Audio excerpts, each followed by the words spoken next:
শুধু নামাজ, শুধু রোজা, শুধু হজ, শুধু যাকাত, ভালো ভালো কথা বলা, মানুষদেরকে ভালোর পথে ডাকা, এতটুকুনে যদি নিজেকে আপনি ইবাদতের ক্ষেত্রে মনে করেন, নিজের ক্ষেত্রে যদি মনে করেন, অন্যের ক্ষেত্রে যদি মনে করেন, তাহলে এটা আপনার ভুল ধারণা, এটা আপনার রং ধারণা।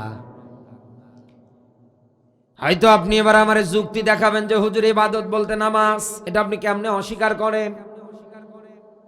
আমি অস্বীকার করছি না, আমি আপনার কথার সঙ্গে একমত। শুধু নামাজটাকেই যদি আপনি ইবাদত মনে করেন, তাহলে আয়াতের ব্যাখ্যা অনুসারে কিন্তু কমপ্লিট আকারে ব্যাখ্যা আসবে না। নামাজ পড়তে 5 ওয়াক্ত সর্বোচ্চ সময় লাগবে হিসাব অনুসারে নাই 1 ঘন্টা। দিনে রাতে তো 24 ঘন্টা হয়, তো 1 ঘন্টা সময় আপনি আল্লাহর রাস্তায় ব্যয় করার পরে বাকি 23 ঘন্টা কি করবেন? এই জন্যই তো কোরআন ডাক দিয়ে বলেছে, এই দুনিয়ার ময়দানে নামাজ যখনই শেষ হয়ে যাবে, মসজিদে তোমাদের কাজও শেষ। ফান্তাশিরু ফিল আরদ ওয়াবতাগু মিন ফাদলিল্লাহ, তোমরা জমিনের মধ্যে ছড়িয়ে পড়বা। আমি আবারও বলছি, আজান হওয়ার পরে মসজিদে যাবেন, নামাজ শেষ, মসজিদের কাজ শেষ। কথা বলছে কে? এই জমিনের ময়দানে ছড়িয়ে পড়া লাগবে কেন? কারণ এই বাকি 23 ঘন্টা আপনাকে এই জমিনেই কাটানো লাগবে। এটা খেলা করার জন্য না। কোরআন আরো জানাচ্ছে, ইন্নী জাইলুন ফিল আরদি খলিফা, এই দুনিয়ার ময়দানে মানুষদেরকে আমার আল্লাহ রাব্বুল আলামিন জমিনের খলিফা, প্রতিনিধি করে পাঠিয়েছে। আপনি এই জমিনে কামলা দিতে এসেছেন, এই জমিনের ময়দানে আপনি এসেছেন মালিকের হুকুমগুলো বাস্তবায়ন করার জন্য। এখন আপনি এসে যদি শুধু নামাজ নিয়েই পড়ে থাকেন, তো বাকি 23 ঘন্টা আপনার কাজ কি? একটু আগে যে নামাজ আদায় করেছেন, নামাজও যদি আল্লাহর কাছে কবুল করাতে চান, অবশ্যই অবশ্যই যে খাবারটা খাচ্ছেন, খাবারটা হালাল হওয়া লাগবে। হালালাং তাইয়্যিবা, শুধু হালাল হলে হবে না, খাবার পবিত্র হওয়া লাগবে। এবার বলবেন যে রমজানের রোজা, তো রোজা রাখতে সর্বোচ্চ সময় লাগে প্রায় 1টা মাস। 1টা মাস পরে কিন্তু রোজা আর থাকে না, রোজা কিন্তু শেষ হয়ে যায়। রমজানের সিয়াম সাধনা যেহেতু ফরজ, এটা 1 মাস হয়, তো বাকি 11 মাস কি করবেন? হজের ক্ষেত্রে দেখেন ঠিক একই ব্যাখ্যা। 5 দিন 7 দিনের মধ্যে হজ একেবারে কমপ্লিট হয়ে যাবে, তো বাকি সময়গুলো আপনি কি করবেন? ও বন্ধু, এই জন্যে আল্লাহ রাব্বুল আলামিন ডাক দিয়ে বোঝাতে চেয়েছে, বান্দা এই দুনিয়ার ময়দানে ইবাদত বলতে শুধু নামাজ রোজা না, এই জমিন যার, এই জমিনে আইন চলবে তার, এই পক্ষে আপনাকে স্লোগান দেওয়া লাগবে, এটার জন্য কাজ করা লাগবে, এটার জন্য এই জমিনে আপনার চেষ্টা থাকা লাগবে। নামাজ যেমন ফরজ, রোজা যেমন ফরজ, হজ যেমন ফরজ, এই জমিনে যাকাত দেওয়া যেমন ফরজ, এই জমিনে সৎ কাজের আদেশ, অসৎ কাজে বাধা দেওয়া যেরকম ফরজ, ঠিক তেমনি আল্লাহর এই জমিনে কোরআন দিয়ে দেশ চালানো নামাজ রোজার মতো ফরজ ইবাদত।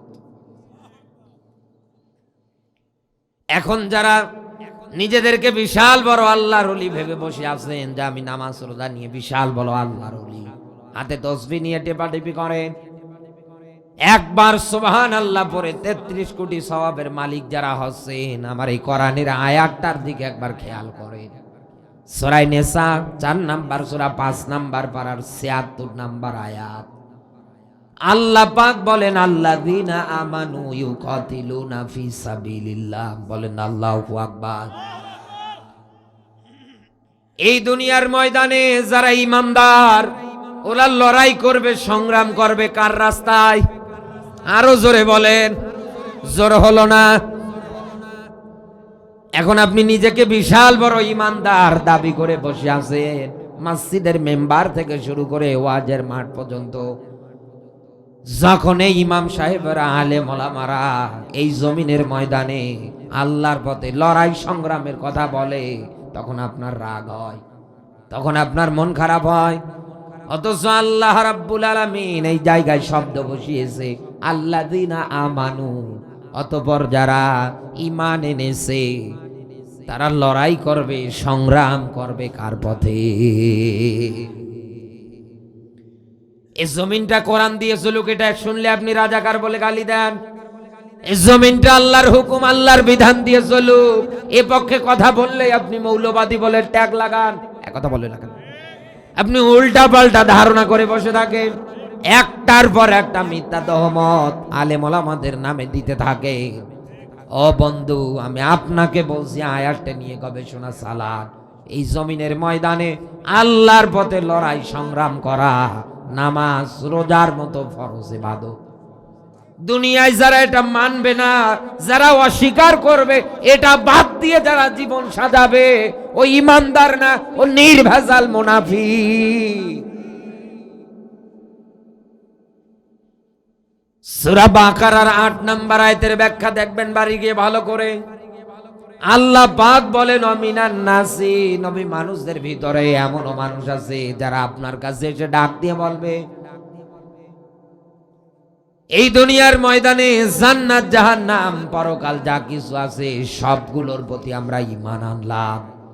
আল্লাহ ডাক দিয়ে বলছে ওমা হুম বিমুমিনিন, নবী এরা মুমিন না।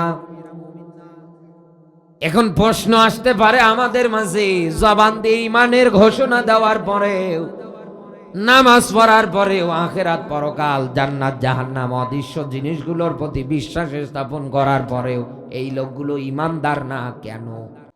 তারা তো এক আল্লাহ আছে মেনে নিয়েছে, আখিরাত পরকাল জান্নাত জাহান্নাম এগুলো তারা মেনে নিয়েছে, জবান দিয়ে তো তারা স্বীকৃতি দিয়েই দিয়েছে। তারপরেও কেন আল্লাহ নবীজিকে ডাক দিয়ে বলছে হে নবী এরা মুমিন না? এই ব্যাখ্যার চূড়ান্ত জবাব হচ্ছে এইটা, এই দুনিয়ার ময়দানে হে নবী এটা শুধু তাদের মুখের কথা, এটা তাদের অন্তরের কথা না। এক কথা বলে না কেন? আপনি বাংলাদেশে ফেব্রুয়ারিতে তাকাবেন, যেহেতু নির্বাচন শুরু হবে সামনে, এখন থেকে মিলিয়ে দেখবেন কত আল্লাহর বড় বড় ওলিরা জীবনে এক ওয়াক্ত নামাজ পর্যন্ত পড়বে না, রমজান মাস আসলে রোজা পর্যন্ত রাখবে না। এই আল্লাহর ওলিদের জীবনের দিকে তাকাবে, সামনে ফেব্রুয়ারি থেকে এই পর্যন্ত মেলান,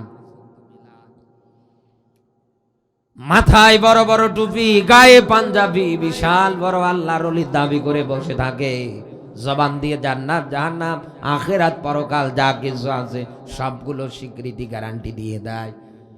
বক্তৃতা দেওয়ার আগে মাইক হাতে নিয়ে সুন্দর করে সালাম পর্যন্ত যায়, অথচ আগামীতে আল্লাহর কোরআন দিয়ে দেশ চলুক এ কথা বলেন, উনি আপনাকে মারবে, উনি আপনার দিকে রাত দেখাবে, উনি আপনাকে টার্গেট করবে কিভাবে আপনার উপরে জুলুম নির্যাতনের স্টিমুলা চালানো যায়। ও বগুড়াবাসী, আল্লাহ রাব্বুল আলামিন এই আয়াতে এটাই বুঝিয়েছে, শুধু জবান দিয়ে ঈমানের ঘোষণা দিলে হবে না, এটা কাজে কর্মে প্রমাণিত করা লাগবে। অথচ আজ আমরা এই ক্যাটাগরিতে আমাদের জীবনটাই সাজাতে পারি না, এই ক্যাটাগরিতে আজ ঈমানে আনতে পারি না, শুধু চামড়ার মুখ জবান দিয়ে বলে যাচ্ছি। আপনি যদি এই রকম করতেই থাকেন, আমি আপনাকে বলছি বন্ধু, আপনি কিন্তু নিজেকে ধোকার কাতারে ফেলাচ্ছেন। দুনিয়ায় যাদের কথার কাজের সঙ্গে মিল থাকে না, এই দুনিয়ার ময়দানে যাদের জবান আর অন্তর মিল থাকে না, ঈমানের ঘোষণা দেওয়ার পরেও এরা ঈমানদার না, এরা নির্ভেজাল মুনাফিক। এই আয়াতের ব্যাখ্যা পড়তে গিয়ে আমি একজনের ঘটনা পেয়েছিলাম। বিশ্ব নবীর একজন সাহাবী, নাম তার আব্দুল্লাহ ইবনে উবাই, রাসূলের সঙ্গে বসে বসে ইফতারি পর্যন্ত করেছে, রাসূলের সঙ্গে নামাজ আদায় পর্যন্ত করেছে, রাসূলের সঙ্গে ভালো একটা সম্পর্ক পর্যন্ত তার ছিল। শুধু তলে তলে এই জমিনের ময়দানে দিন প্রতিষ্ঠা হোক এই ক্ষেত্রে রাসূলকে নেতাও মানে নাই, কোরআন দিয়ে দেশ চলুক এটা চায়ও নাই। রাজনৈতিক জীবনটা সাজিয়েছিল পুরো আবু জাহেলের নিয়ম নীতি দিয়ে। আবু জাহেল যা বলেছে ও একাধারে তাই চালিয়েছে। ও বগুড়ার মুসলমানেরা, এই লোকটা যেই দিন মারা যায়, ওর সন্তান এসে রসুলের সামনে দাঁড়িয়ে ডাক দিয়ে বলে, নবী আমার সালাম নেবেন, আমি আব্দুল্লাহ ইবনে উবাইয়ের সন্তান আব্দুল্লাহ এসেছে আপনার কাছে। আমার বাবা তো একটু আগে মারা গেল। মারা যাওয়ার আগ মুহূর্তে ওসিয়াত করে গিয়েছে দুইটা। এক নম্বরে, হে নবী, জানাজার নামাজটা গিয়ে আপনি নিজে পড়াবেন, আর আপনার গায়ের একটা জুব্বা আছে, সেই জুব্বাটা দিয়ে কাফনের কাপড় তৈরি হবে। বিশ্ব নবী আমার ডাক দিয়ে বললেন, ঠিক আছে, অসুবিধা নেই, তোমার বাবার জানাজায় আমি আসব। এই বলে রসুল যখন জুব্বা খুলতে গেলেন, পিছন দিক থেকে হযরত ওমর আসার পরে রসুলের জুব্বাটা টেনে ধরলেন। ডাক দিয়ে বলছে, হে নবী, আপনি কার জন্য জুব্বা দেন? একবারও কি আপনার মনে পড়ে না আব্দুল্লাহ ইবনে উবাইয়ের কারণে উহুদের ময়দানে আপনার দান মোবারক পর্যন্ত শহীদ হয়ে গিয়েছে? আপনার সাহাবী হযরতে হানজালা জীবন পর্যন্ত বিলিয়েছে। হযরতে তালহার শরীরে কাফেরেরা ৮০টারও অধিক তীর বিদ্ধ করেছিল। আমার এই দিনের মুজাহিদ গুলো তো দুনিয়ার থেকে এর কারণেই বিদায় নিয়ে চলে গেল। উহুদের প্রান্তরে ৩০০ সাহাবী নিয়ে ভেগে পলায়ন করলো। তাদেরকে বোঝালো ফসল পেকেছে, কাটতে হবে, ঘরেতে মেয়ে বড় হয়েছে, বিয়ে দেওয়া লাগবে, নানান রকম কথা বলে তাদেরকে তো যুদ্ধের ময়দান থেকে এই লোকটা ভাগিয়ে নিয়ে গেল। অথচ ইনি মারা গেলেন, আজকে আপনি এনার জানাজা পড়ার জন্য প্রস্তুতি নেন, আবার গায়ে জুব্বা পর্যন্ত খুলে দেন যেন কাফনের কাপড় হয়। বিশ্ব নবী ডাক দিয়ে বললেন, ওমর, আমার জুব্বা ছেড়ে দাও, এখনো কিন্তু আমার আল্লাহ আমার নিষেধাজ্ঞায় দেয় নাই। সঙ্গে সঙ্গে হযরত ওমরের শানে আল্লাহ রাব্বুল আলামিন সূরা তাওবার ৮০-৮৪ দুইটা আয়াত নিয়ে আসলেন। ডাক দিয়ে বললেন, হে নবী, আপনি কার জন্য জানাজার নামাজ পড়াবেন? আপনি কার কবরের পাশে দাঁড়াবেন? কার জন্য গায়ের জুব্বা দেন? নবী একবার কেন, দুইবার কেন, ৭০ বারের অধিকও যদি দোয়া করেন, কিয়ামতের আগ পর্যন্ত এরকম যত মুনাফিক মরবে, এদের জন্য যেই দোয়া করুক না কেন, আমি আল্লাহ কোনোদিন কবুল করব না। এখান থেকে একটা শিক্ষা বের হয়ে যায়, বিশ্ব নবীর জন্য যদি মুনাফিকের জানাজার নামাজ পড়ানো জায়েজ না হয়, দোয়া করা যদি জায়েজ না হয়, এই বাংলাদেশে আজ যারা মাথায় টুপি দিয়ে নামাজ পড়ে, রোজা রেখে, যাকাত দিয়ে, হজ করে, দিন কায়েমের বিরুদ্ধাচরণ করে আজ যারা নিজেদের ইমানদার বলে পরিচয় দেয়, আপনি চিহ্নিত করে রাখেন, এও যা আব্দুল্লাহ ইবনে উবাইও কিন্তু তা। রসুলের জন্য যদি আল্লাহ জানাজার নামাজে নিষেধাজ্ঞা দিয়ে দেয়, তাহলে আমরা কি রসুলের চাইতে বড় হুজুর? সব আলেমরা যদি দল মত নির্বিশেষে সমস্ত ইখতিলাফ ভুলে গিয়ে এই টুপিওয়ালারা যদি এই বাংলার মাটিতে এক প্ল্যাটফর্মে আসতো, এক কাতারে দাঁড়াতো, এই দেশে আব্দুল্লাহ ইবনে উবাই হওয়ার স্বপ্ন কেউ নতুন করে দেখতো না। কিন্তু আমাদের মাঝেই তো দুর্বলতা। এই বাংলাদেশে এমন হুজুর আপনি তাকালে দেখতে পারবেন, ৫০০ টাকার নোট হাতে দিয়ে সিনেমা হলে সামনে নিয়ে গিয়ে দাঁড় করাবেন, উনি সুন্দর করে দোয়া করবে, আল্লাহ এটা কিয়ামত পর্যন্ত চালু রাখো। আপনি মেলান আমার কথাটা। এই দুনিয়ার ময়দানে শুধু মুখ দিয়ে নামাজের কথাই হবে না, রোজার কথা বলেই শেষ হবে না। এ জমিন যার, এ জমিনে হুকুম চলবে তার, এটার পক্ষে দুনিয়ায় যারা ইমানদার ওরা জীবন দেবে, লড়াই করবে, সংগ্রাম করবে। কথাকার এটার থেকে যারা মুখ ফিরাবে, এই আয়াতের ব্যাখ্যা অনুসারে দুনিয়ায় যাদের জীবন জিন্দেগি হবে না, দুনিয়ায় যারা এই পথে শামিল হচ্ছেন না, হবেন না, আমি আপনাকে বলছি বন্ধু, আপনার জানাজা পড়া জায়েজ নেই। ইন্নাল মুনাফিকিনা ফি দারকিল আসফালি মিনান নার, নবীজি বলেন মুনাফিকরা, কোরআনের এটা আয়াত, আল্লাহর ব্যাখ্যা হচ্ছে মুনাফিকরা জাহান্নামের একেবারে নিচে থাকবে। সাহাবীরা রাসূলের মুখে কথা শোনার পরে ডাক দিয়ে বললেন, ইয়া রাসূলুল্লাহ, জাহান্নামের নিম্নতম স্তর বলতে কি বোঝায়? নবীজি ডাক দিয়ে বললেন, সাহাবীরা, জাহান্নামের উপরি ভাগ থেকে একটা পাথর যদি জাহান্নামের নিম্ন দেশের জন্য ফালিয়ে দেওয়া হয়, এই পাথরটাই জাহান্নামের নিম্ন দেশে পৌঁছাতে 70 বছর কাল সময় লাগবে। আর ওই জায়গায় জায়গা হবে মুনাফিক। অথচ আজ আমরা আলেমদের মুখে, হুজুরদের মুখে কথাগুলো শুনলেই, আল্লাহর পথে দিন প্রতিষ্ঠার কথা শুনলে আমরা রেগে যাই, আমরা মন খারাপ করে ফেলি। মসজিদে কত ইমামের চাকরি পর্যন্ত কত জালেম সভাপতিরা বিদায় করে দেয়, কত জায়গায় কত আলেমকে অপমান অপদস্থ পর্যন্ত করে, আর আমরা সাধারণ মুসল্লিরা প্রতিবাদ করতে পারি না। ওকে জুতো মেরে তাড়াবে, এইরকম সভাপতি যেখানে আছে ওকে শায়েস্তা করবে। কত জায়গায় এরকম আলেমরা জুলুমের শিকার হচ্ছে যাচ্ছে এই মুনাফিকদের কারণে। এরা দোদুল্যমান, যখন যেদিকে পানি আসে ওই দিকে ছাতা দেবে। আমি জানি আমার এই কথাগুলোতে অনেকের মন খারাপ হচ্ছে, অনেকের রাগ হচ্ছে, এগুলো বলার কি দরকার? অথচ আল্লাহ স্পষ্ট ভাষায় বলেছেন, ওমা লাকুম লা তুকাতিলুনা ফি সাবিলিল্লাহ, কি হলো তোমাদের, কেন লড়াই করো না? কাদেরকে বলছে? যারা ঈমানদার ওদেরকে। কেন আমার পথে লড়াই করো না, কেন সংগ্রাম করো না? কত বিদ্যা অসহায় আবাল নারী পুরুষরা এই মুনাফিকদের নির্যাতন সহ্য করতে না পেরে কেঁদে কেঁদে আমার কাছে ডাক দিয়ে বলছে, রব্বানা আখরিজনা মিন হাযিহিল ক্বরিয়াতি যালিমি আহলুহা। রব্বানা, হে আমাদের রব, তোমার কাছে আরজি। এখানে দোয়ার সিস্টেম দুইটা। প্রথম নাম্বার দোয়া কার কাছে?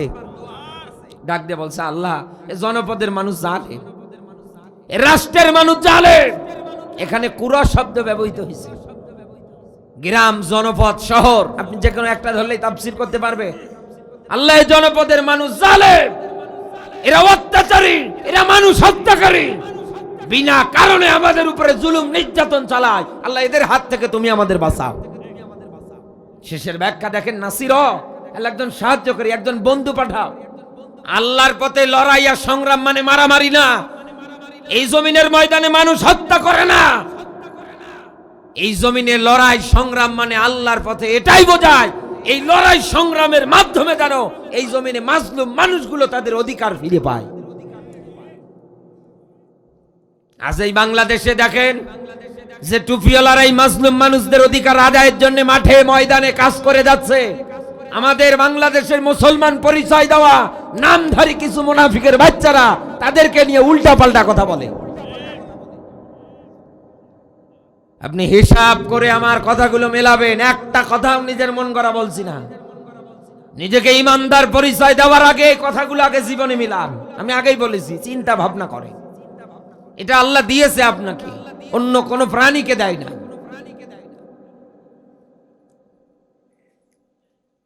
আমার বন্ধুরা খেয়াল করবে,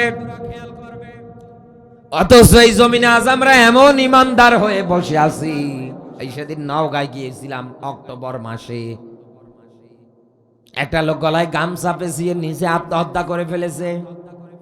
লোকজন আমাকে শোনাচ্ছে, ভাই কিছুদিন আগে এলাকার মধ্যে একটা ঘটনা, আমাদের বিবেক এখন পর্যন্ত নাড়া দিয়ে ওঠে। প্রতিদিন 2 লাখ করে টাকা এসে বন্দুকের নল ঠেকিয়ে চাঁদাবাজি করতো। ওনার জায়গা জমি ছিল, টাকা পয়সা ছিল। রাজশাহীর মধ্যে ওনার 4-4টা ফ্ল্যাট আছে, ছেলে মেয়েগুলো সব বিদেশে থাকে। মুরব্বী মানুষ, একা, এই গ্রামের বাড়িতে কিছুদিন থাকে, রাজশাহীতে কিছুদিন থাকে। কি করবে? সন্ধ্যাবেলা ওনারকে বন্দুকের নল ঠেকিয়ে এসে টাকা নিয়ে যেত, চাঁদা দিতে না পেরে শেষে নিজেই নিজের গলায় গামছা পেঁচিয়ে আত্মহত্যা করেছে। এই হিসাব অনুসারে বাংলার প্রেক্ষাপটে এবার মেলান। এদেশের টেকনাফ থেকে তেতুলিয়া, সুন্দরবন থেকে বান্দরবান, রূপসা থেকে বাতুলিয়া, আজ আপনি হিসাব করে মিলিয়ে দেখেন কত জায়গায় আছে চাঁদাবাজির কারণে কত মানুষ ভিটে মাটি হারিয়ে ফেলছে, কত মানুষের জীবন পর্যন্ত নষ্ট হয়ে যাচ্ছে, কত মানুষকে কত জায়গার মধ্যে হত্যা পর্যন্ত করে ফেলছে। যাকে হত্যা করলেন, যাকে ধ্বংস করে দিলেন, যার পরিবারের উপরে জুলুম নির্যাতনের স্টিমরোলার চালালেন, একটাবার খোঁজ নিয়ে দেখেন মা যদি বেঁচে থাকে হাউমাউ করে কান্না করছে। বাবা যদি বেঁচে থাকে হাওমা করে কান্না করছে, সন্তান যদি থাকে আহাজারি করছে, কলিজার টুকরা স্ত্রী যদি বেঁচে থাকে হাওমাও করে কাঁদছে স্বামীর জন্য। এগুলো তো আপনার দয়াময় অন্তরে হবে না। এগুলো দেখার পরে তো আপনার বিন্দু মাত্র চোখের মধ্যে পানি আসবে না। কারণ আপনি যে দল করেন, যে সংগঠন করেন, তারা আপনার হাতের মধ্যে বই কলম বাদ দিয়ে তুলে দিয়েছে বড় বড় অস্ত্র। আপনি এই ট্রেনিং দিয়ে এসেছেন, এই ক্যাটাগরিতে আপনি বড় হচ্ছেন, এমন কায়দায় নিজেকে এলাকায় পরিচয় দিচ্ছেন, এমন কায়দায় ভাইরাল হচ্ছেন, আপনার চাইতে বড় সন্ত্রাসী দুনিয়ায় আর একটাও নেই। এই যে আজকের নিউজ বলছি, পাবনা, ঈশ্বরদী, শাহপুর, এই জমিনে যারা আনআকিমুদ্দিন দিন প্রতিষ্ঠার জন্য চেষ্টা চালাচ্ছে, তাদের একটা সুন্দর র্যালি ছিল মোটরসাইকেল। পাবনা আসন থেকে যিনি মনোনয়ন প্রার্থী, যিনি নমিনি হয়েছেন, ওনার গাড়ি ভেঙে চুরমার করে দিয়েছে আমার দেশের সোনা ছেলেরা। হাতে দেশীয় অস্ত্র নিয়ে প্রকাশ্যে রাস্তায় দাঁড়িয়ে দাঁড়িয়ে গুলি পর্যন্ত চালাচ্ছে। ও বন্ধু, আপনি হিসাব করেন তো, এই 54টা বছরে এদেশের মানুষ কি কম নির্যাতনের শিকার হয়েছে? অবস্থা ঠিক এইরকম। এই আয়াতের ব্যাখ্যা অনুসারে ওই সময়ে মক্কা থেকে কিছু সংখ্যক সাহাবী যখন আবিসিনিয়ার মধ্যে হিজরত করে ফেললেন, আর গরিব সাহাবীরা যখন হিজরত আর করতে পারলেন না, তারা যখন মক্কায় থেকে গেলেন, তাদের এতটুকুন শুধু অপরাধ ছিল, লা ইলাহা ইল্লাল্লাহ, নেই কোনো ইলাহ, নেই কোনো মাবুদ আল্লাহ ছাড়া। শুধু এতটুকুন ঘোষণা দেওয়ার কারণে ওই সময়ের জালেম কাফের যারা ছিল, তাদের উপরে জুলুম নির্যাতনের স্টিমরুলা এমন কায়দায় চালাচ্ছিল, সুমাইয়ার মতো মানুষের লজ্জায় স্থানে আবু জাহেল বর্ষা ঢুকিয়ে দুনিয়া থেকে বিদায় করে দিয়েছে। হযরতে আম্মার বিন ইয়াসির যুবক মানুষ, দুটো পা দুইটা ঘোড়ার সঙ্গে আলাদা ভাবে বেঁধে দুটো ঘোড়াকে দুদিক থেকে চাবুক মেরে তাড়িয়ে জীবন্ত একটা মানুষকে চিরে দুই ভাগ করে বিদায় করে দিয়েছি। মানুষ যেন ঈমান ছেড়ে দেয়, মানুষ যেন ইসলামের পথ থেকে দূরে আসে। ঠিক এখনো মেলান এই জমিনে 54 বছরে এত মামলা, এত জেল, এত জুলুম, এত লোকের ফাঁসি, এত নির্যাতন, ঘরে থাকতে পারল না, স্ত্রীকে সময় দিতে পারল না, পরিবারকে পারল না। তারা যখন এই 54 বছর পরে যখন একটা সময় পেল, জালেমের এই 17 বছর হাতে বন্দি থাকার পরে একটা সময় যখন পেয়ে গেল, এখনো দেখেন এদেশে কত জালেম এই জমিনে যেন আল্লাহর আইন বাস্তবায়ন না হয় এই জন্যে বিভিন্ন কায়দায় হামলা চালাচ্ছে। আর আমার বাংলাদেশের কিছু মানুষ আছে, এদের সঙ্গে এদের 5-6টা মিল। কথা বলে না কেন? আমাদের টুপিওয়ালার মধ্যেও কিছু জালেম তৈরি হয়েছে, আজ এই জালেমদের সঙ্গে 5-6টা মিল মোহাব্বত দেখাচ্ছে। আপনার লজ্জা করে না নিজেকে আলেম পরিচয় দিতে? কিসের আলেম আপনি? আপনি কিসের আলেম দাবি করেন নিজেকে? যে আলেম দাবি করার পরে এই জমিনে জবান দিয়ে হক, ইনসাফপূর্ণ ন্যায় বিচার, বিচার ব্যবস্থা, রাষ্ট্র গঠন এগিয়ে আসতে পারে না, এটা আলেম হতে পারে না। এটা জাতির দুশ্মন, এটা আল্লাহর ভাষায় জালেম। আজ বাংলাদেশের তাকান, কত আলেম নামে জালেমদের কারণে এই বাংলাদেশের মধ্যে আজ হুজুরেরা প্রশ্নবিদ্ধ হয়ে যাচ্ছে, কত জায়গায় গিয়ে সম্মান পর্যন্ত পাচ্ছে না। কথা বলে না কেন? আপনারা দেখেছেন মানিকগঞ্জের একজন আবুল সরকার বাউল, যেনারা অপবিত্র জিনিসগুলো পান করে থাকে। বাউল সাধক যারা আছে তারা কখনো পবিত্র জিনিস খায় না। আমি গতকালকে ওদের নিয়ে একটু রিসার্চ করতেছিলাম, এত জঘন্য জঘন্য খাবার ওরা খায়, পোশাক পর্যন্ত ওরা খেয়ে ফেলে। আপনি হিসাব অনুসারে মেলান তো। এই বাউল আমার আল্লাহকে নিয়ে পর্যন্ত একটা ব্যঙ্গ করলো, আর আমার বাংলাদেশে রেখে যাওয়া শহীদ প্রেসিডেন্ট জিয়াউর রহমানের দল যিনি এটার মহাসচিব ফখরুল ইসলাম, উনি বলছে এনাদের উপরে আক্রমণ করা ঠিক হয় নাই। আপনি আজও নিজেকে কথা বলে কিভাবে ঠিক থাকতে পারেন? রব তো সবার। উনি আল্লাহকে নিয়ে একটা উল্টা পাল্টা কথা বললো, আর আপনি এটার প্রতিবাদ না করে যারা এটার প্রতিবাদ করছে তাদের নিয়ে উল্টা পাল্টা কথা বলছেন। মান সম্মান যতটুকু আছে এতটুকু আর হারিয়ে ফেলেন না। কথা বলেন, যতটুকু আছে ধরে রাখার চেষ্টা করে, নতুবা এই কায়দায় যদি আপনি চলতে থাকেন সামনে কিন্তু মহা বিপদের মধ্যে পড়ে যাবেন। যেখানেই যান কোন জায়গায় মানুষ কিন্তু সম্মান দেবে না। আপনি কথা বলতে পারেন কি করে? কথা আপনার মুখ থেকে বের হয় কিভাবে? বরং তো আপনি আপনার জবান দিয়ে বলতে পারতেন যে আমার আল্লাহকে নিয়ে উল্টা পাল্টা কথা বলেছে, এই বাউল সরকারকে ফাঁসির দড়িতে ঝোলাতে হবে। আমি বড় একটা দলের মহাসচিব, আমি ঘোষণা দিলাম উপদেষ্টা মণ্ডলীতে যারা আছে এদের 24 ঘন্টা সময় দেওয়া হলো। 24 ঘন্টার মধ্যে এই বাউল সাধকের ফাঁসি কার্যকর করা লাগবে। আপনি বলতে পারেন না? যারা আল্লাহর ভালোবাসা মহাব্বত নিয়ে ময়দানের মধ্যে এই জালেমদেরকে বিতাড়িত করার চেষ্টা চালাচ্ছে, আপনি তাদের বিরুদ্ধে গিয়ে বক্তৃতা দেন, মনে করবেন এক মাকে কিন্তু শীত যায় না, বছর ঘুরে ঘুরে কিন্তু আসে। না জানি এই তীর আবার কোন দিন আপনার দিকে যায়, একটু সাবধানে থাকেন। আমার বন্ধুরা, এটা রাজনীতি করার জায়গা না, আমি রাজনীতি করার জন্য আসিও না। আমার মূল মেসেজ ছিল দুনিয়ায় যারা জবান দিয়ে বলবে আমরা ইমানদার, এই দুনিয়ায় ও লড়াই করবে, সংগ্রাম করবে আমার আল্লাহর পথে। কেন করবে? কারণ আল্লাহ ওকে নিজে ডাক দিয়ে বলছে আমালাকুম লা তুকাতিলুনা ফি সাবিলিল্লাহ। কি হলো তোর? কেন লড়াই করিস না? কেন সংগ্রাম করিস না? কত অসহায় বিদ্যাবান নারী পুরুষগুলো জালিমের অত্যাচার সহ্য করতে না পেরে আমার কাছে দোয়া করে, আমার কাছে ডাক দিয়ে বলে মালিক তোমার পক্ষ থেকে একজন বন্ধু, একজন সাহায্যকারী পাঠিয়ে দাও। এটা কেঁদে কেঁদে তারা দোয়া করছে। এখান থেকে এটাই প্রতীয়মান, এই জমিনের ময়দানে ইমানদার যারা ওলার লড়াই করবে, সংগ্রাম করবে মাজলুম মানুষগুলোর অধিকার আদায় করার জন্যে। শেয়ারের লোভে রাজনীতি না, টাকা পয়সা ব্যাংক ব্যালেন্স হবে এই জন্য রাজনীতি না। একথা বলেন কেন? এই জমিনের ময়দানে নিজের অনেক সুনাম হবে, এমপি বলে সব জায়গায় মানুষ সম্মেলন করবে, এই জন্য রাজনীতি, এই জন্য লড়াই সংগ্রাম না। এই জমিনের ময়দানে এই জন্য নেতৃত্ব দেওয়ার আশা না। আপনার চেষ্টা থাকবে কেমন করে মাজলুম মানুষগুলোর পাশে দাঁড়ানো যায়, আর এই নির্যাতনগুলো জালেমদের কেমন করে বন্ধ করা যায়। ও বাংলার মুসলমান যারা আছেন, কান খাড়া করে মেলাবেন। এই বাংলাদেশের দিকে নজর করে একটা বার তাকান।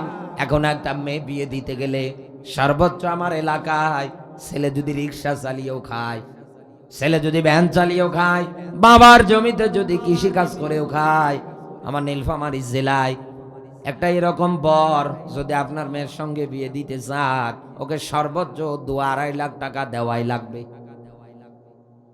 যেই লোকটা রিক্সা চালিয়ে জীবিকা নির্বাহ করছে একাধারে, ওর পক্ষে তো আর কোনো কায়দায় সম্ভব না 2-2.5 লক্ষ টাকা জোগাড় করে মেয়ে বিয়ে দেওয়া। কারণ কত রিক্সাওয়ালার ঘরে দেখেন 3-3টা মেয়ে। কথা বলেন, আপনি কত কায়দা এরকম মেলান, কত দিন মজুরের বাড়িতে গিয়ে দেখবেন ঠিক ওই একই মেয়ে দিয়ে ভরা। ছেলের আশা করতে করতে ওনার মেয়ে হয়েই যাচ্ছে আর উনি নিয়েই যাচ্ছে। শেষে কি করবে? হাল ছেড়ে দিয়ে আল্লাহকে ডাক দিয়ে বলে আল্লাহ কি আর করার, দেখি যতদিন বেঁচে থাকি এদের একটু টেনে নিয়ে বেড়াই। অথচ মানুষের তৈরি করা একটা আইন, মানুষের তৈরি করা একটা নিয়ম নীতি আমাদের সমাজে প্রচলিত যৌতুক, এই যৌতুক প্রথার কাছে আজ কত বাবা হেরে যায়। মেয়ে বিয়ে দিতে গিয়ে একেবারে জীবিকার সর্বশেষ সম্বল বাড়ি ভিটা পর্যন্ত বিক্রি করা লাগে, বাড়ি ভিটা পর্যন্ত বিক্রি করে দিয়ে মেয়ে বিয়ে দেয়। শেষে এই লোকটা রাতের বেলা বিভিন্ন রেল স্টেশনে, বিভিন্ন বাস স্টপে গিয়ে গিয়ে রাত কাটায়। ও বন্ধু, এই দুনিয়ায় আল্লাহর পথে লড়াই সংগ্রাম হবে। এই জন্যে মসজিদে আজান দিলে যেমন নামাজ পড়া ফরজ, রোজা যেমন ফরজ, হজ যেমন ফরজ, যাকাত যেমন ফরজ, ইউকাতিলুনা ফি সাবিলিল্লাহ, আল্লাহর পথে জান মাল দিয়ে লড়াই সংগ্রাম করা যেমন ফরজ, ঠিক তেমনি ফাতুহুন্না হুজুরাহুন্না ফারিদা, এ জমিনে মহরানা রাইত বাস্তবায়ন করা নামাজ রোজার মতো ফরজ। এই যে মায়েরা যারা এসেছেন প্যান্ডেলে, কত ছাগল পাগল এখন গিয়ে বোঝাবে, কত ছাগল পাগল গিয়ে আপনাদেরকে উল্টা পাল্টা কথা বলবে, অমুক জায়গায় ভোট দেবেন না, তমুক জায়গায় ভোট দেবেন না, একথা বলেন না কেন? কত রকমের উল্টা পাল্টা কথা আপনাদের শোনাবে। ওদেরকে আপনারা বলবেন, আমার এই বক্তৃতা শোনার পরে 32টা বছর মেয়েরা যখন দায়িত্ব পালন করেছিল, শিক্ষা ব্যবস্থায় ওরা দায়িত্ব নিয়েছিল, সংসদে স্পিকারের দায়িত্ব পর্যন্ত পালন করেছে শিরিন শারমিন চৌধুরী, শিক্ষা ব্যবস্থায় ছিলেন দীপুমণি, কত জায়গায় এমপি মন্ত্রী পর্যন্ত ছিলেন মেয়েরা, কথা বলে না কেন? ওনারা এত কায়দায় এত কিছু হওয়ার পরে এই জমিনের ময়দানে কোনদিন হিসাব করে মিলিয়ে দেখেন নারী ধর্ষণ কি বন্ধ করতে পেরেছে? ইফটিজিং বন্ধ করতে পেরেছে? কোন জায়গায় কি কোন মেয়েকে পরিপূর্ণ সম্মানের আসনে দিতে পেরেছে?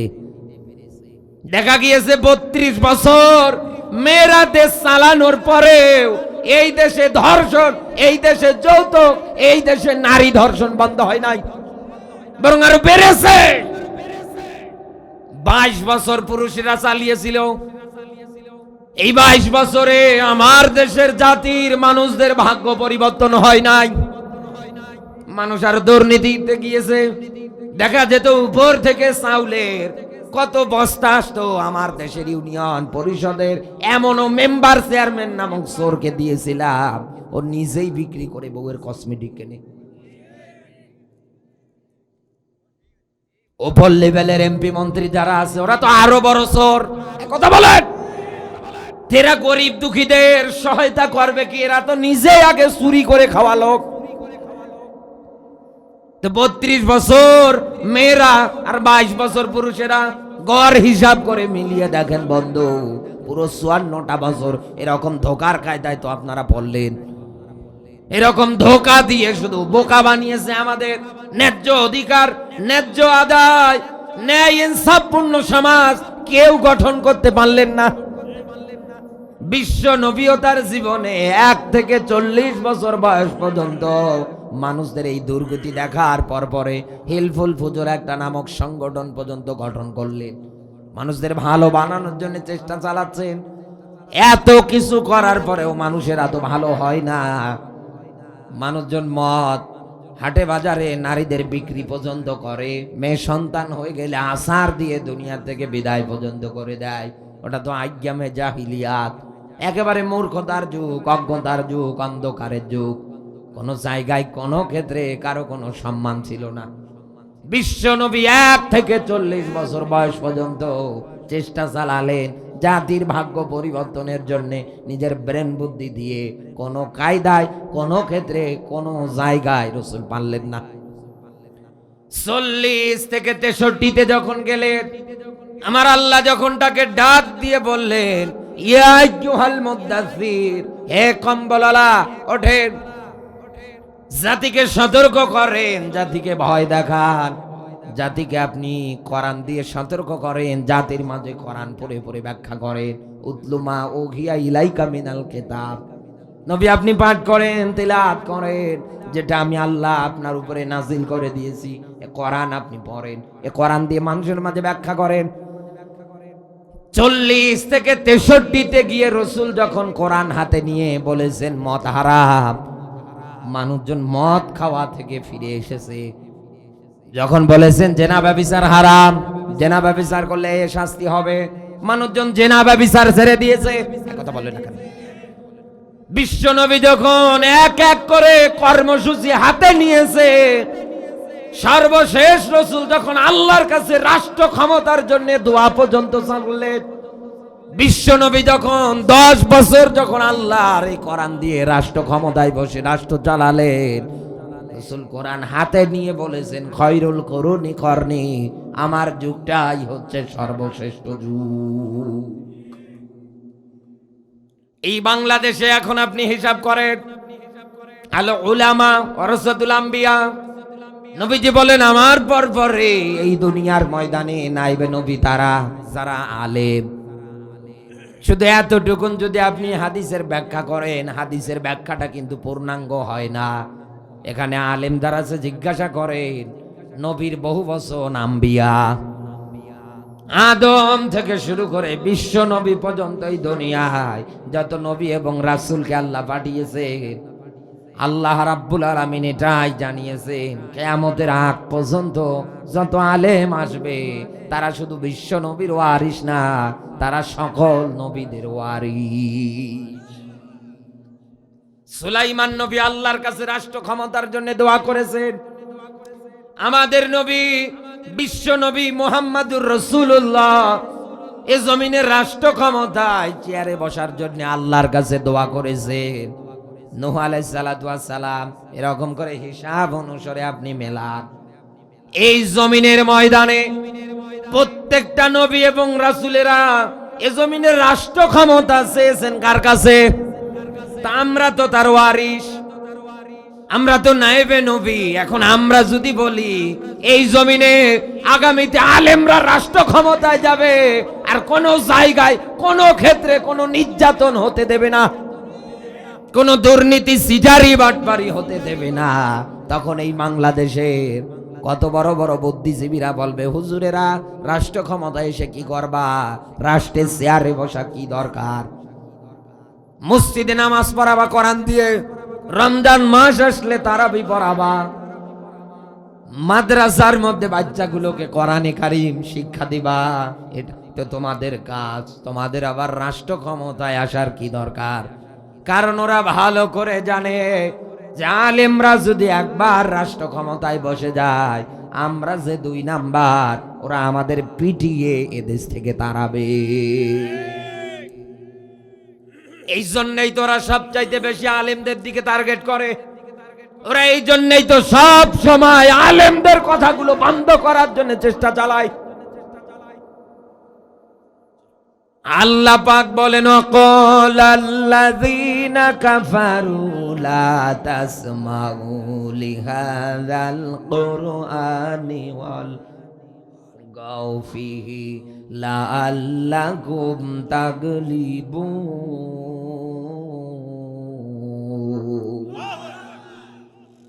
কলা কলু বলবে, বলে কারা? কাফারু, যারা কাফের। ওয়াল্লাযীনা কাফারু ওয়া কাযযাবু বিআয়াতিনা, কোরআনের আয়াত যারা মানে না, অস্বীকার করে, বিসমিল্লাহর বা থেকে সূরা নাসের সিন পর্যন্ত যারা একটাও মানে না। কোরআনের আয়াতগুলোকে বলা হয় চিহ্ন নিদর্শন। আল্লাহর কোরআনের এই চিহ্ন নিদর্শন পাওয়ার পরেও যারা মানে না, যারা ওভারটেক করে দিন পার করে দেয়, যারা মিথ্যা প্রতিপন্ন করার চেষ্টা করে, নবী আপনি দেখবেন এদের মুখস্থিত বাণী হবে লা তাসমাউ লিহাযাল কোরআন। সব চলুক, গান বাজনা হোক রাস্তার মোড়ে মোড়ে, এই শিবগঞ্জের বাজারে বড় কনসার্ট হোক, আরো টাকা নিয়ে যাও, নর্তকীরা এসে উলঙ্গ বেহাপনা ছড়া, কোনো অসুবিধা নেই, কোনো কায়দায় কোনো আলেম যেন এসে কোরআনের হক এবং সত্য তাফসীর গুলো করতে না পারে। এখানে 144 ধারা দিয়ে দাও, এক কথা বললেন না কেন? এই জায়গায় হট্টগোল বাজিয়ে দাও, এই জায়গায় মারামারি বাজাও। কাফেরদের স্বভাব এটা, ওরা বলবে। কেন বলবে? আমার মূল বক্তব্য এটাই, কেন বলবে ওরা? ওদের মুখস্থিত বাণী লাআল্লাকুম তাগলিবুন। এই জমিনে যে চেয়ার পেয়ে তুমি বসে আছো, এই চেয়ার যদি ধরে রাখতে চাও, এই জমিনে যদি তুমি টিকে থাকতে চাও, এই জমিনে যদি নিজেকে বিজয়ী বলে ঘোষণা করতে চাও, তাহলে আব্দুল্লাহর বেটা মোহাম্মদ যেখানেই কোরআন বলে ওই জায়গায় গিয়ে বাধা দাও, ওই জায়গায় গিয়ে হট্টগোল বাজাও। এবারে এই পয়েন্টটাই আপনি এই 56,000 বর্গ মাইলের এই বাংলাদেশের সঙ্গে মিলিয়ে দেখেন, এদেশের কত মানুষ আজ এই ক্যাটাগরি লালন পালন করে। উনি আবু জাহেলকে পর্যন্ত হার মানিয়ে যাচ্ছে। উনি আবু জাহেলের আদর্শগুলো নিতে নিতে, আবু জাহেল তো দেখিনি, মনে হয় এইটাই বড় আবু জাহেল। সেদিন পঞ্চগড়ে গিয়েছিলাম 10 নভেম্বর, এই মাসের কথা বলছি। 1.5 ঘন্টা আলোচনা করার পরে লাঠি ঠ্যাঙ্গা নিয়ে এসেছে, আমারে মারবে। কোন রাস্তা দিয়ে পালাবো, ওই রাস্তায় নাকি আটকাবে। সাধারণ মানুষ যারা আছে তারা আমার ওই জায়গা থেকে সেভ করে দিল, গাড়িতে উঠে মেন রোডে উঠিয়ে দিল, বলল ভাই কোনো অসুবিধা নেই, চলে যান। আমার বড় ভাই মাহফিল করেছে বিরামপুরে, এমনও আল্লাহর বান্দারা আছে তার পায়ে আঘাত করেছে, চামড়া কেটে একেবারে সাদা গোশত বের হয়ে গিয়েছে। সাধারণ পাবলিক এসে ঠেকাতে এসেছে, এমন কায়দায় তাদের উপরে টর্চার করেছে। কারো হাত ভেঙে গিয়েছে, কারো মাথা কেটে গিয়েছে, কারো নাক ফেটেছে। ও বাংলার মুসলমান, আবু জাহেল যেমন বলেছিল সিয়ার ক্ষমতা যদি পেতে চাও কোরআন বন্ধ করো, এ বাংলাদেশে দেখেন আবু জাহেলের নাতিপুতিরা তাই করে।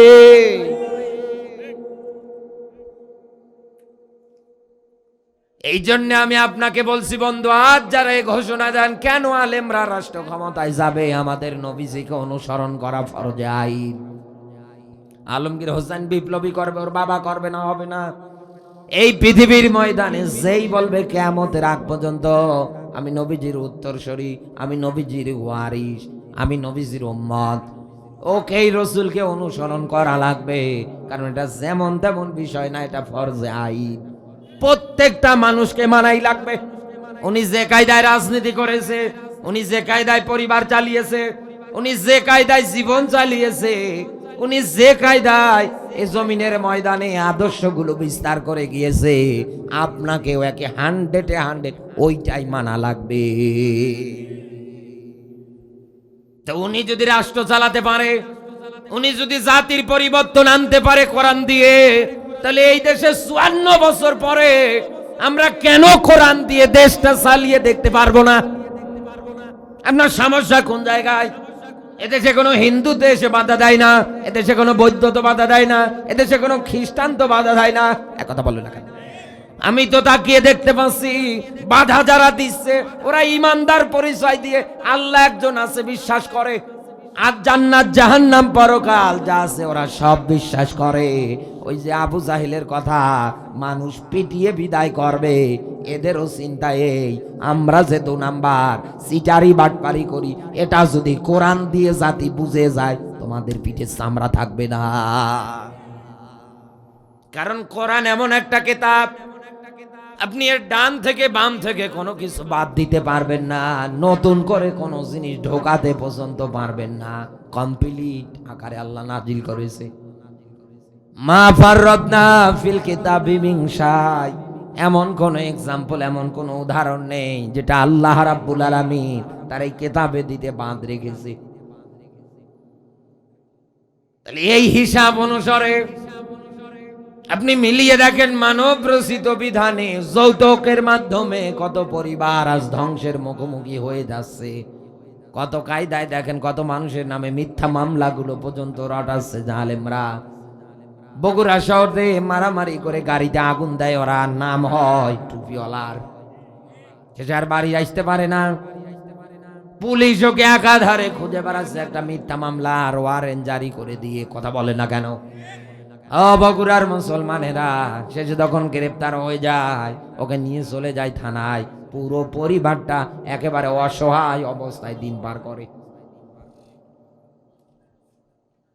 এই দুনিয়ার ময়দানে আলেমরা এই জন্য সামনে ক্ষমতায় যেতে চায়, আলেমরা এই জন্যই কোরআন দিয়ে দেশ চালাতে চায়, যাতে আগামীতে এই জমিনে কোনো জালেম মিথ্যা কোনো মামলা দিয়ে কোনো পরিবার ধ্বংস করে দিতে না পারে।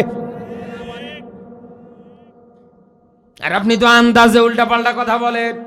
আপনার মা মারা গেলে আমার মতো আলেম সারা জানাজা দেওয়ার মতো কেউ নেই। কথা বলেন।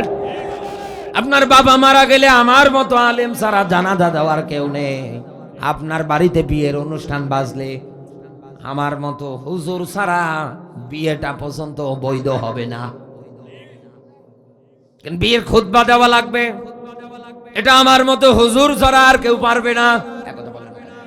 পেটে বোম মারলে বেটা আলিফ বলতে পারো না, সূরা ফাতিহা পর্যন্ত তিলাওয়াত করতে পারো না, আর তুমি এসে আলেমদের সঙ্গে উল্টা পাল্টা কথা বলো। তুমি যে বেঁচে আছো এখন পর্যন্ত সুস্থভাবে, এটাই তোমার কপাল। যদি আলেমরা তোমাদের মতো উশৃঙ্খল বেয়াদব হতো, পিটিয়ে কবেই তোমাদের সোজা করে রাখতো। অবস্থা দাঁড়িয়েছে সাপ আর ব্যাঙের মতো। দুই বন্ধু দোস্তি করে রাস্তা দিয়ে গল্প করতে করতে যায়। আমরা জানি সাপের জাতীয় স্বভাব আঁকা বাঁকা হয়ে যায়, আর ব্যাঙ যখন চলাচল করে ও লাফ দিয়ে চলে যায়। ব্যাঙ ডাক দিয়ে বলে, বন্ধু সাপ, তোমার একটা জাতিগত স্বভাব আমার সবচাইতে বেশি খারাপ লাগছে। কি জাতিগত স্বভাব? এই তুমি চলার সময় শুধু আঁকা বাঁকা হয়ে যাও, একটা বারো কি সোজা হতে পারো না। সাপ ডাক দিয়ে বলে, বেটা বন্ধু ব্যাঙ, এটা আমার বাপ দাদা এই কায়দায় চলে, ছোট থেকেই দেখছি, নতুন করে আবার কেমনে চলবো?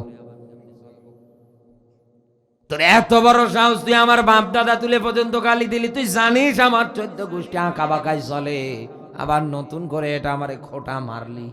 তোর বাঁচিয়ে রাখবো না দুনিয়ায়।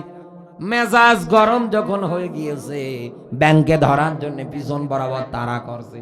ব্যাংক জীবন বাঁচানোর তাকে দেখ একটা পুকুর একটা পুষ্কনি পাওয়ার পরে লাভ দিয়েছে।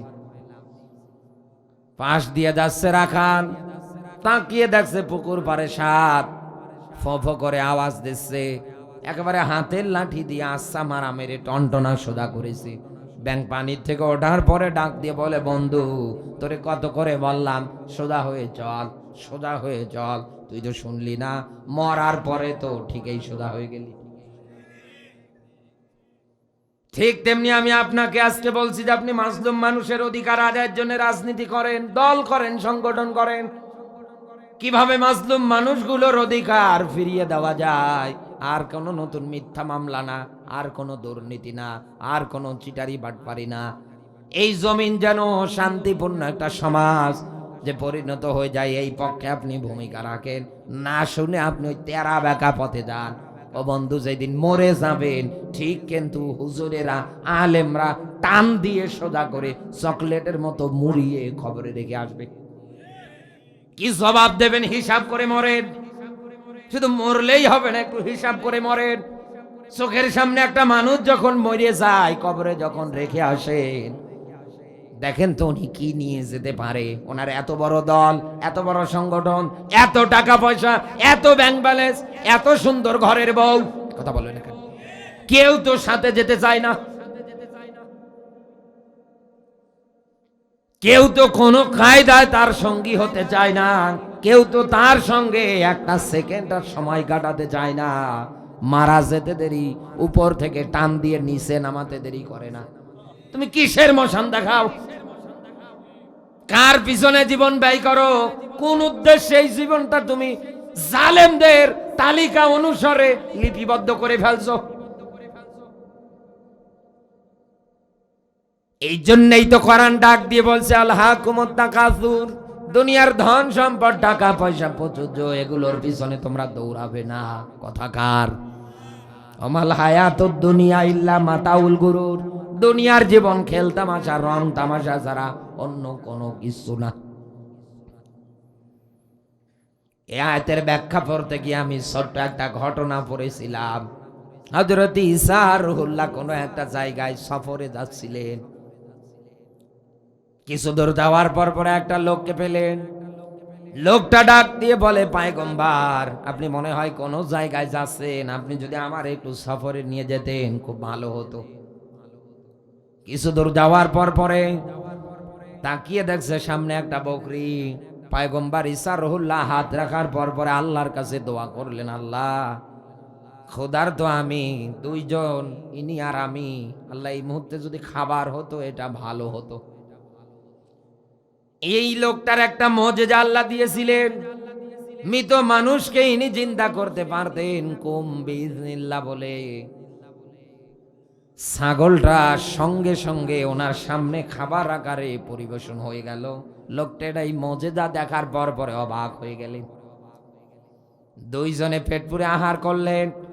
কিছু দূর যাওয়ার পর পরে হযরত ঈসা রুহুল্লাহ এই লোকটাকে পরীক্ষা করার জন্যে একটা মাটির স্তূপে হাত রাখার পর পরে আল্লাহর কাছে ডাক দিয়ে বলেন, আল্লাহ এটা একটু স্বর্ণ বানিয়ে দাও। সঙ্গে সঙ্গে স্বর্ণে পরিণত হলো। লোকটা পাশেই ঘুমাচ্ছিলেন।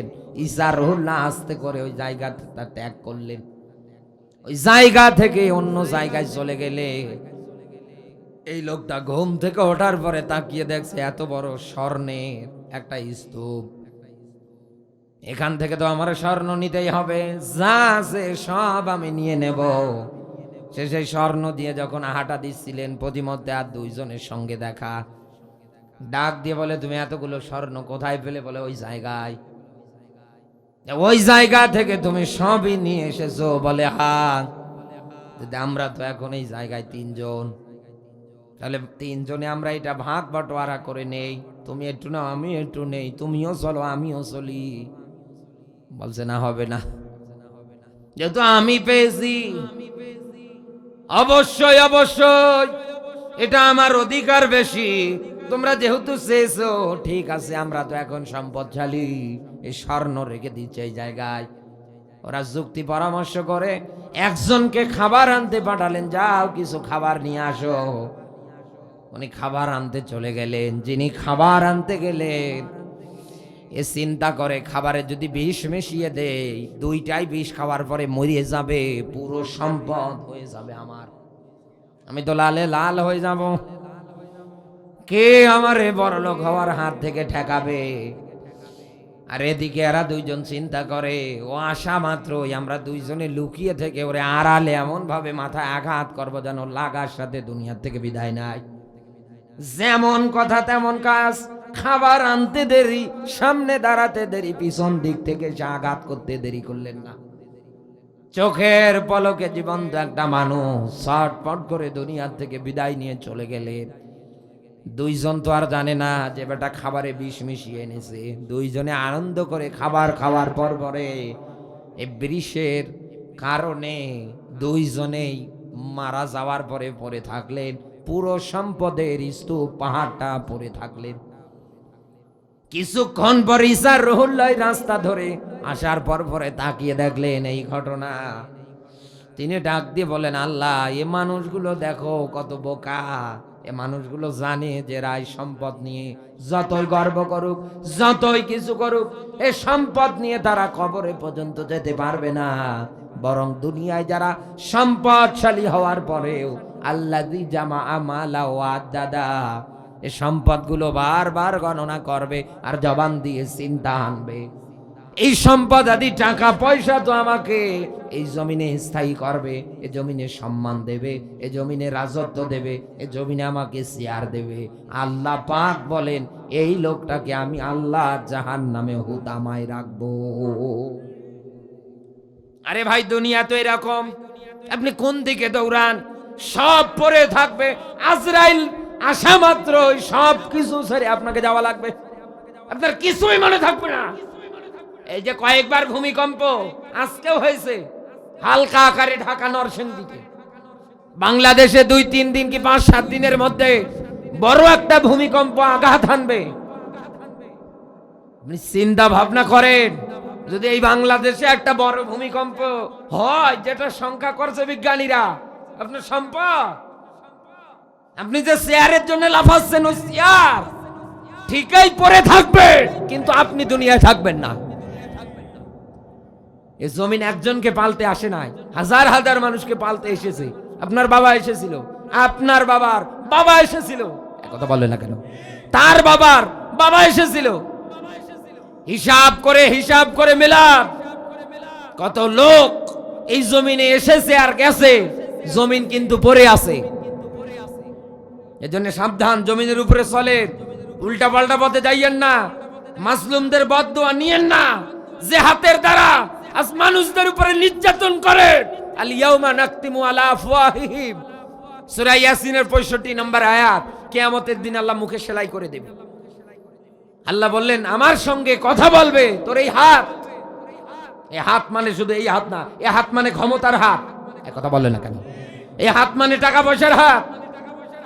এই হাত দিয়ে যত কলম পাওয়ার পরে যত মিথ্যা মামলা লিখেছেন, যত মানুষকে ফাঁসিতে মারার প্ল্যান করেছেন, যত মানুষের সম্পদগুলো অন্যায় ভাবে কেড়ে নিয়েছেন, একটা কলমের সাইন দ্বারা কিয়ামতের দিনে এই হাত জবান আকারে আল্লাহর সামনে সব বলে দেবে। অতুকাল্লিমুনা আইদিহিম ওয়া তাশহাদু আরজুলুহুম। জুলুহুম মানে পা। পা গুলো ওই দিন জবান দিয়ে যেরকম কথা বললে যেরকম হয়, ওই রকম পায়ের থেকে আওয়াজ বের হবে, আমার দিয়েই করেছে, ওই করেছে।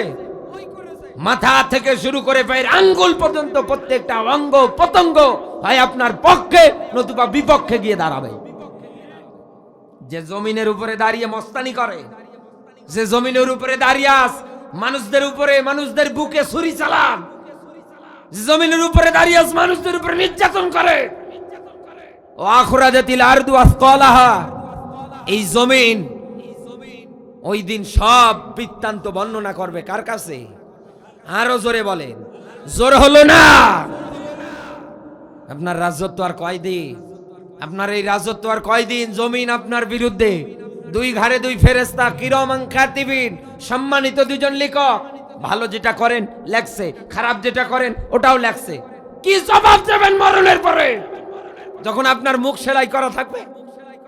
এই জমিন যখন বিরুদ্ধে যাবে, অঙ্গ প্রত্যঙ্গ যখন বিরুদ্ধে যাবে, ফেরেশতারা যখন বিরুদ্ধে যাবে, ওই দিন আল্লাহকে ডাক দিয়ে বলবেন ফাসাদ্দাক ওয়া আকুম মিনাস সলিহিন। আল্লাহ আরেকটা বার হায়াত দিয়ে কি দুনিয়ায় পাঠানো যায় না? দুনিয়ায় যাওয়ার পরে দান করব, সাদকা করব, ভালো ভালো কথা বলবো। আল্লাহ সত্যবাদী মানুষ যারা আছে তাদের সঙ্গী সাথী হব। বগুড়াবাসী বলেন তো আল্লাহ আসতে দেবে? আসার মতো কোনো লাইন আছে? ইয়াকুলু ইয়া লাইতানি কদ্দামতু লি হায়াতি, জীবনের প্রতি আক্ষেপ, কি করলাম আমি? আকালু লাউ কুন্না নাসমাউ ওয়া নাকিলু মা কুন্না ফি আসহাবিস সাঈর। আল্লাহ কত আলেমদের মুখে শুনেছি কথাগুলো, জমিনে মানুষের উপর নির্যাতন করো না। আমাদের বাড়ির উঠানে ওয়াজ মাহফিল হয়েছে, আলেমরা এসে বলেছে, জ্ঞানী মানুষরা বলেছে। আল্লাহ আমার এই ব্রেন বুদ্ধি, আমাদের অঙ্গ প্রত্যঙ্গগুলো, আমাদের বিবেক বুদ্ধি আঁকেল চিন্তা ভাবনা করার মতো যেটা দিয়েছিলে কলম, আল্লাহ এটা যদি কাজে লাগাতাম আজকে এই সাঈর নামক জাহান্নামে আমাদের আশা লাগতো না। এজন্য আমি আগেই বলেছি বন্ধু, আপনি আলোচনা শোনার আগে চিন্তা ভাবনা করে মেলান, আপনি মানতে পারবেন কিনা। কারণ এখান থেকে আপনার আখিরাতের কিছু পুঁজি যেন তৈরি হয়, আপনি আখিরাতে যেন কিছু নিয়ে দাঁড়াতে পারেন। আর যে কায়দায় চলছে এই কায়দায় যদি জীবন চলে, মরার পরে আল্লাহর সামনে দাঁড়িয়ে কি জবাব দেবেন হিসাব করেন। আলেমদের বিরোধিতা করবেন না, আলেমদের সঙ্গে রাব ব্যবহার করবেন না, আলেমদের চোখ রাঙানো দেখাবেন না। এই পৃথিবীতে যারা আজ আলেমরা রাষ্ট্র ক্ষমতায় যেতে চাওয়ার কারণে যারা আলেমদের সঙ্গে খারাপ ব্যবহার করে, রাব ব্যবহার করে, কোরআন স্পষ্ট ভাষায় বলেছে উতুল্লিম বাদা জালিকা জানিম, ওর জন্মের ঠিক নেই, ও অবৈধ সন্তান।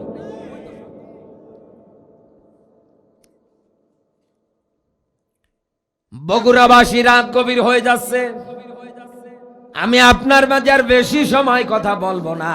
আমার প্রথম আয়াতের ব্যাখ্যা বিশ্লেষণ এটাই, সূরা নিসার ৭৬ নাম্বার আয়াত থেকে। আল্লাহর ব্যাখ্যা হচ্ছে দুনিয়ায় যারা ঈমানদার ওরা আল্লাহর পথে লড়াই করবে, সংগ্রাম করবে। এরপর পরে আমার আল্লাহ রাব্বুল আলামিন আর একটা পরিচয় এই জায়গার মধ্যে নোট করেছে, উঠিয়েছে, ওয়াল্লাযীনা কাফারু ইউকাতিলুনা ফি সাবিলিহি তাগুত। বলেন আল্লাহু আকবার। দুনিয়ায় যারা অতঃপর কাফের, যারা অস্বীকার করবে, মিথ্যা প্রতিপন্নকারী হবে, কোরআনের আয়াত যারা মানবে না, কোরআনের ব্যাখ্যা বিশ্লেষণ শোনার পরে যারা বন্ধ করার মন মানসিকতা তৈরি করবে, বগুড়াবাসী এই দুনিয়ার ময়দানে ওরা তাগুতের পথে, শয়তানের পথে, মানুষের তৈরি করা আইনের পথে লড়াই সংগ্রাম করবে। এই আয়াতটা আবার বাস্তবতায় মেলান। এই দুনিয়ায় যারা কোরআন মানে না, যারা শরীয়ত আইনে বিশ্বাসী না, এ কোরআনের ব্যাখ্যা বিশ্লেষণ মানতে যারা নারাজ, এ কোরআনের ব্যাখ্যা শোনার পরে যাদের মন খারাপ হয়, যাদের শরীরের মধ্যে অ্যালার্জি শুরু হয়, আপনি হিসাব করে মেলান। এই জমিনে তারা একাধারে চেষ্টা চালাচ্ছে মানব রচিত বিধান কিভাবে বাস্তবায়ন করা যায়। এক কথা বলবেন না কেন? মানুষের তৈরি করা আইন কানুন নিয়ম নীতিগুলো কিভাবে বাস্তবায়ন করা যায়। আপনি যতই তাকে গিয়ে বোঝান না কেন, কোরআন হাদিসের আলোকে যতই মাঠে ময়দানে ওয়াজ করে বলেন না কেন, উনি কান দিয়ে শুনে কান দিয়ে বের করবে। আল্লাহ পাক বলেন ইয়াকুলুনা হাল্লানা মিনাল আমরি মিন শাইইন কুল ইন্নাল আমরা কুল্লাহু লিল্লাহ। এই দুনিয়ার ময়দানে নবী আপনি বলেন আইন বানানোর অধিকার ক্ষমতা আমি আল্লাহ তো কারো হাতে দেই নাই। কথা কার? আল্লাহ। কারণ আল্লাহ বলছেন আমি ভালো করে জানি মানুষের মনটা হচ্ছে একেবারে সংকীর্ণ। আমি যদি কাউকে আইন বানানোর অধিকার ক্ষমতা দিতাম, ও হয় নিজের দলীয় স্বার্থে, না হয় নিজের ব্যক্তি স্বার্থে দেখে দেখে আইন বানাতো। এই জন্য আল্লাহ বলছেন আমি আইন বানানোর অধিকার ক্ষমতা কারো হাতে দেই নাই, আমি কোরআনে নিজে আইনগুলো বানিয়ে দিয়েছি। আর এই আইন বাদ দিয়ে দুনিয়ায় যারা কাফের অস্বীকারী মানুষ হবে, ওরা তাগুতের পথে সংগ্রাম করবে, লড়াই করবে। তাগুত শব্দটা তুগিয়ান শব্দমূল থেকে এসেছে, যার অর্থ হচ্ছে সীমা লঙ্ঘনকারী। আল্লাহর এই বর্ডার, আল্লাহর এই সীমানাগুলো যারা মানবে না, আল্লাহর নিষেধাজ্ঞা জিনিসগুলো যারা একাধারে জীবনে নিয়ে আনন্দ করবে, যারা উল্লাস করবে, এগুলো বাস্তবায়নের জন্য যারা চেষ্টা চালাবে, এই মানুষগুলোর ক্ষেত্রে আমার আল্লাহ ব্যাখ্যা দিয়ে বলছেন এই দুনিয়ায় তারা শয়তানের পক্ষে লড়াই করে। এই দুনিয়ায় তারা তাগুত মানব রচিত আইনগুলো বাস্তবায়নের জন্য চেষ্টা চালাচ্ছে। আল্লাহ পাক বলেন এই দুনিয়ায় তোমরা সবাই মিলে এই শয়তানের তৈরি করা যত তন্ত্রমন্ত্র, মানুষের তৈরি করা তন্ত্রমন্ত্র, আইন কানুন নিয়ম নীতি যা আছে এগুলোর বিরুদ্ধে লড়াই করো। আল্লাহ আমাদেরকে জানাচ্ছেন অবশ্যই অবশ্যই এই দুনিয়ার ময়দানে শয়তানের চক্রান্ত যেমন তেমন না, একেবারে দুর্বল। কথাকার? আরো জোরে বলেন। আল্লাহ পাক বলেন শয়তানের চক্রান্ত একেবারে দুর্বল। শেষের ব্যাখ্যা দইফা। আল্লাহ এক আলিফ টান দিয়ে পর্যন্ত বলেছেন শয়তানের চক্রান্ত একেবারেই দুর্বল। ও বগুড়াবাসী, এই মাঠটার মধ্যে যদি আপনি আসার পরে সকালবেলা তাকিয়ে দেখেন, এই গাছগুলোর সঙ্গে মাকড়সা সুন্দর করে জাল বুনে আছে, চতুর্দিকে জাল দিয়েছে গিয়েছে। এটা দেখার পর পরে আপনি মনে হয় ফায়ার সার্ভিসের কাউকে ডাকবেন, যে আমার এই জমির মাকড়সা জাল দিয়ে একেবারে ভেঙে গিয়েছে, একেবারে শেষ হয়ে গিয়েছে, আমি এই জমিতে হাল চাষ দেবো, আর পারছি না, তোমরা তাড়াতাড়ি এটা পরিষ্কার করে দাও। আপনি এজন্য কাউকে ডাকবেন না, আপনি নিজেই বরং বাড়িতে ছোট বাচ্চা থাকলে ওকে নিয়ে আসার পর পরে আপনি ওর হাতে লাঠি দিয়ে বলবেন তুই শুধু দৌড়া। দেখবেন এই মাঠে যখন কয়েকবার চক্কর মারবে লাঠি হাতে নিয়ে, মাকড়সার জাল কখন কোন দিকে ছিঁড়ে নষ্ট হবে আপনি টেরি পাবেন না। ঠিক তেমনি আল্লাহ বলছেন এই দুনিয়ায় তোমরা সবাই মিলে শয়তানের তন্ত্র মন্ত্র নিয়ম নীতি মানুষের তৈরি করা আইন কানুন যা আছে এগুলোর বিরুদ্ধে যুদ্ধ করো। আমরা যদি সবাই দলমত নির্বিশেষে আগামীর বাংলাদেশে হিংসা বিদ্বেষ ভুলে গিয়ে কোরআনের রাষ্ট্র গঠনে যদি আমরা সবাই হাতে হাত রেখে এগিয়ে এসে স্লোগান দেই, এই জমিনে কোন শয়তানের নিয়ম নীতি কেউ কোনোদিন বাস্তবায়ন করতে পারবে না। আল্লাহ রাব্বুল আলামিন আয়াত থেকে আমাদের শিক্ষা নিয়ে বাস্তব জীবনে আমল করার জন্য তৌফিক দান করে, বলেন আমিন। নবীজির প্রতি দরুদ, মানবতার মুক্তির মডেল, মানবতার মহান আদর্শ, মানবতার শিক্ষক, নবী কুর শিরোমণি নবী মুহাম্মদুর রাসূলুল্লাহ সাল্লাল্লাহু আলাইহি ওয়াসাল্লাম। জবান সেরে কোরআনের সোনালী আয়াত আমার সঙ্গে পড়ে না। আউযু বিল্লাহি মিনাশ শাইতানির রাজিম। বিসমিল্লাহির রহমানির রহিম।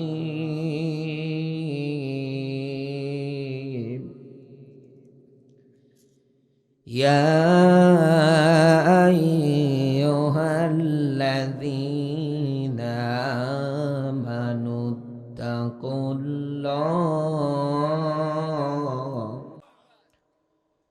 আগামীকাল কেউ যদি জিজ্ঞাসা করে আপনাকে কোন সূরা থেকে আলোচনা করেছে, আপনি বলবেন সূরা আলে ইমরানের 102 নম্বর আয়াত। আমার আজকের আলোচনা এই আয়াত অনুসারে ব্যাখ্যা বিশ্লেষণ হচ্ছে পরিপূর্ণ মুসলমান না হয়ে মরা যাবে না। আগামীকাল কেউ যদি জিজ্ঞাসা করে জবাব দেবেন আলোচনার সাবজেক্ট অবশ্যই অবশ্যই পরিপূর্ণ মুসলমান হব, এরপরে মরব। কথা বলবেন না কেন?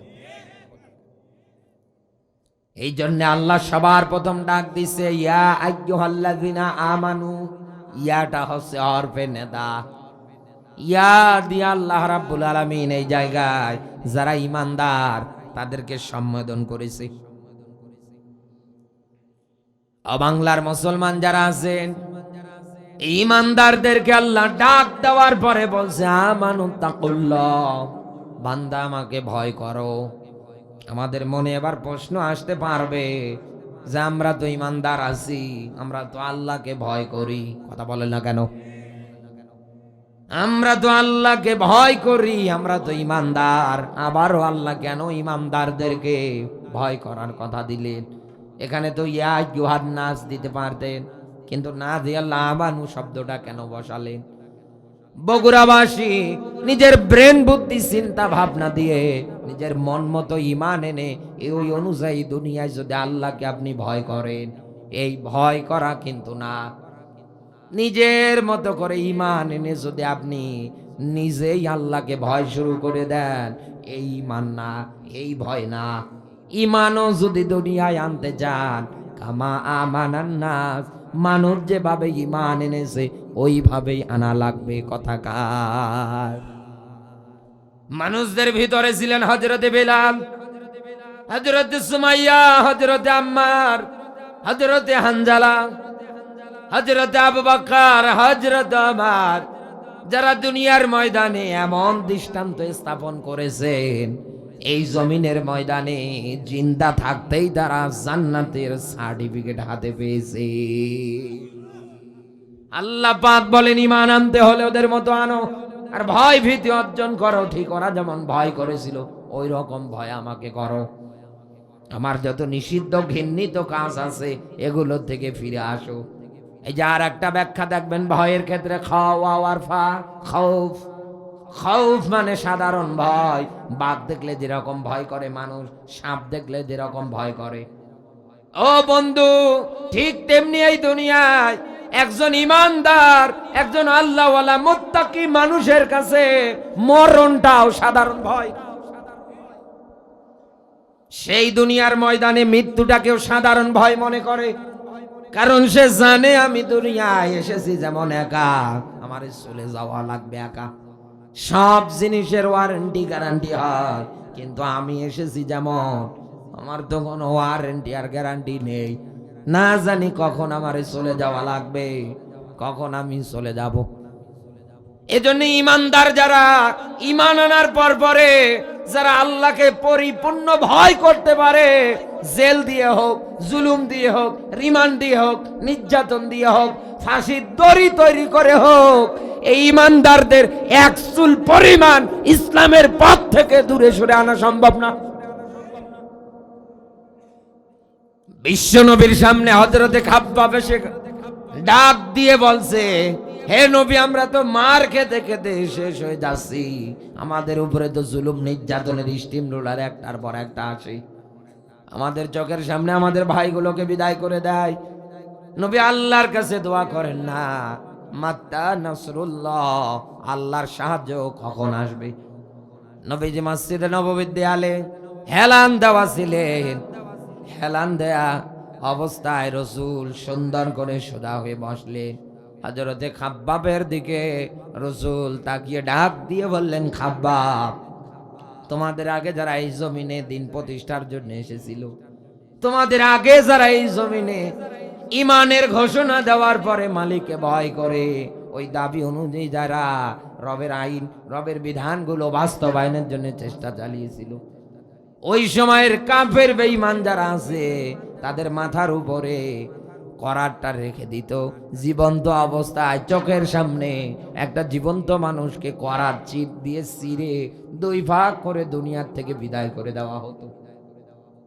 ও খাব্বাব, এত জুলুম এত নির্যাতন করার পরেও ওই সময়ের মানুষদের অন্তর থেকে বিন্দু পরিমাণ আল্লাহর ভয় ভীতি দূর করতে পারে নাই। তারা 1 চুল পরিমাণ ইসলামের পথ থেকে দূরে সরে আসে নাই। এই জন্যই তো কোরআন জানিয়েছে, দুনিয়ায় যারা আল্লাহর কোরআনের সঙ্গে সম্পর্ক তৈরি করে ওদের ঈমান বেড়ে যায়। ওরা কোরআন শোনার পরে আনন্দ পায়। ওয়ালা রাব্বিহিম ইয়াতাওয়াক্কালুন। জেল হোক, জুলুম হোক, যত নির্যাতন হোক না কেন, তারা আল্লাহ বাদ দিয়ে আর কারো উপরে ভরসা করে না।